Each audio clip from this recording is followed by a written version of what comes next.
Alors, bonjour tout le monde. Alors, on continue avec la méthode pour trouver un modèle mathématique, une règle de fonction exponentielle, mais dans des contextes où on parle davantage de placement avec des intérêts composés. Alors, c'est plus un langage de mathématiques financières.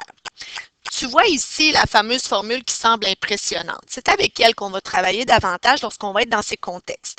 Par contre, elle n'est pas si impressionnante que ça. Parce que si je la compare au modèle qu'on a l'habitude d'avoir, considérant que k égale à 0, mais regarde les similitudes. Alors, le y, mais ça se trouve à être finalement c à la n, qui se trouve à être l'argent qui s'accumule dans ton compte, ton capital accumulé. Le A, qui correspondait à la quantité initiale, ben ici, elle est équivalente à C indice 0, qui est en fait ton capital initial. C'est ce que tu places comme montant d'argent initialement.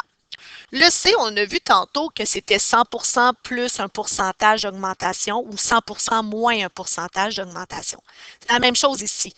On est dans des taux d'intérêt, donc c'est une augmentation. C'est 100% plus le taux d'intérêt. 100%, je vous rappelle que c'est l'équivalent de 1. 100 sur 100, c'est égal à 1 plus le taux d'intérêt. Alors, I, c'est ton taux d'intérêt composé.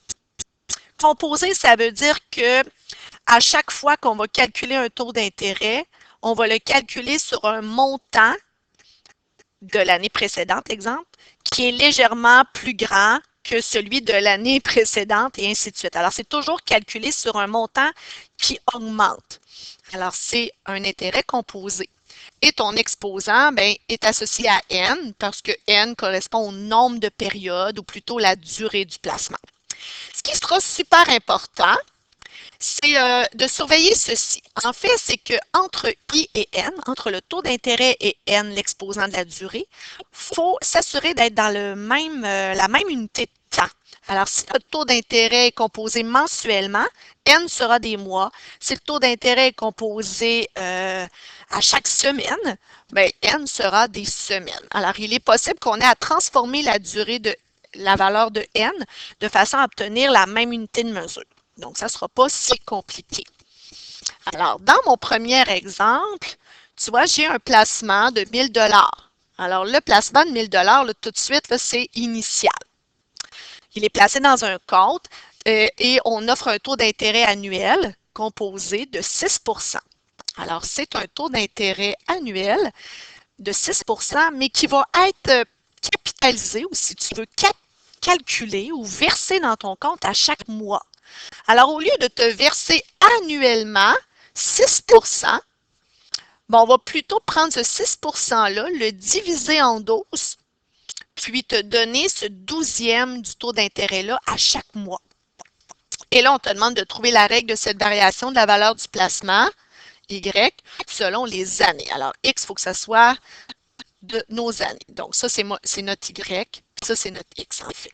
Alors, si je prends ma formule, c'est à la 0 fois 1 plus I à la N, mais tu vois ici, là, il va falloir que mon exposant soit des années parce que c'est ce qu'on nous demande.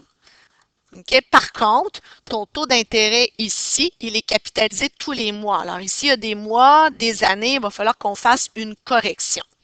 Donc, chose certaine, le C0 peut être 1000 pour la valeur du placement initial. Et là, attention, le I, on te dit que c'est 6 %. Alors, 6 %, c'est 0,06, mais ça, 6 %, c'est un taux d'intérêt annuel. Et nous, on va te le calculer à tous les mois. Donc, à chaque mois, c'est plutôt le 12e de ce pourcentage-là qu'on va te verser. Mais ça donne 0,005 dans les faits.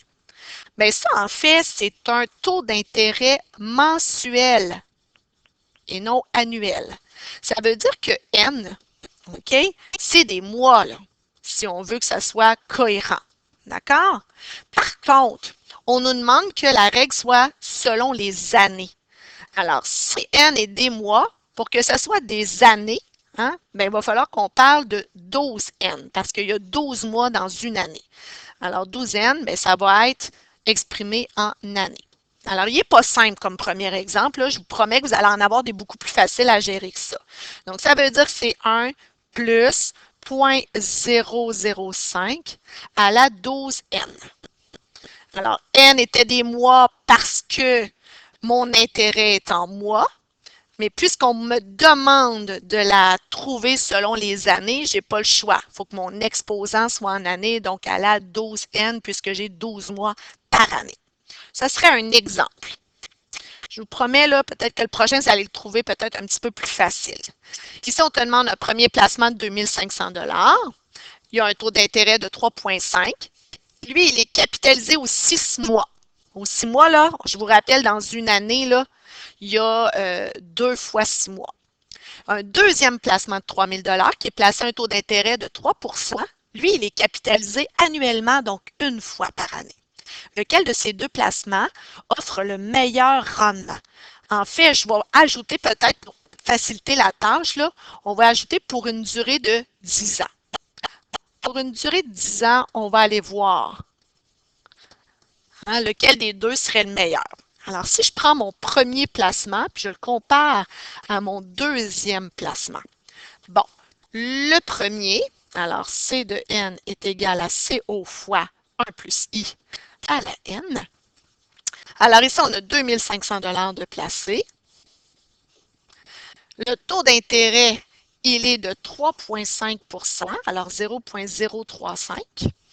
C'est un taux d'intérêt qui va être en fait capitalisé aux 6 mois. C'est un taux d'intérêt annuel qui va être placé aux 6 mois. Donc, ça veut dire que 2 fois par année. Donc, on va calculer la moitié de ce taux d'intérêt-là à chaque 6 mois. Donc, ici, on aura 0,0175. Alors, ça, c'est un taux d'intérêt au semestre qu'on appelle. Des semestres. Aux 6 mois, c'est au semestre. Il y a 2 semestres par année. Alors, ça veut dire qu'ici, N correspond à des semestres. Ça va avoir le même unité de temps. Alors, ça fait 1 plus 0,0175. Et N, c'est des semestres. Alors, si on te demande dans 10 ans, alors on va aller voir. On va être plus précis que ça d'ailleurs. On veut savoir dans 10 ans. Alors, dans 10 ans, faire attention, N va correspondre à quelle valeur? Dans 10 ans, il y a 2 semestres par année, donc on a 20 semestres. Il faut toujours faire attention à l'unité de mesure et la respecter. Alors, 2500, 1,0175 à la 20.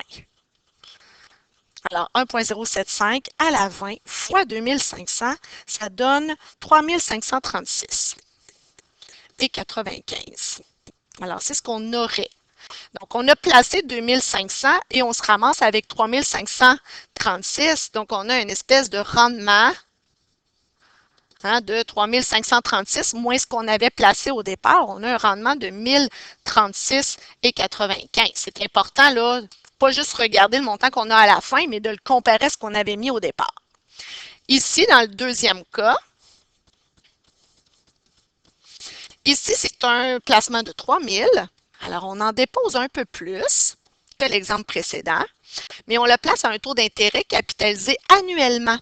Donc là, le 3 %, le 0,03, on peut le laisser tel quel. Il sera versé une fois par année. Et là, N correspond à des années, puisque ça correspond à un taux d'intérêt annuel. Alors, dans 10 ans, bien, je vais vraiment chercher la valeur à N égale 10. 3000 fois 1,03 à la 10. Si je fais cette chaîne d'opérations-là, on obtient 4031,75. Et si je vais voir le rendement de ce placement-là, 4031 moins 3000, ben j'ai un rendement de 1031,75. Alors là, on voit que, bon, à quelque chose près, ben, cette option-là serait la meilleure. Alors, le placement numéro 1 offrirait un meilleur rendement. Là, la différence est faible. C'est quand même comme ça qu'il faut le traiter. Alors, je m'arrêterai là-dessus avec les exemples de placement d'argent.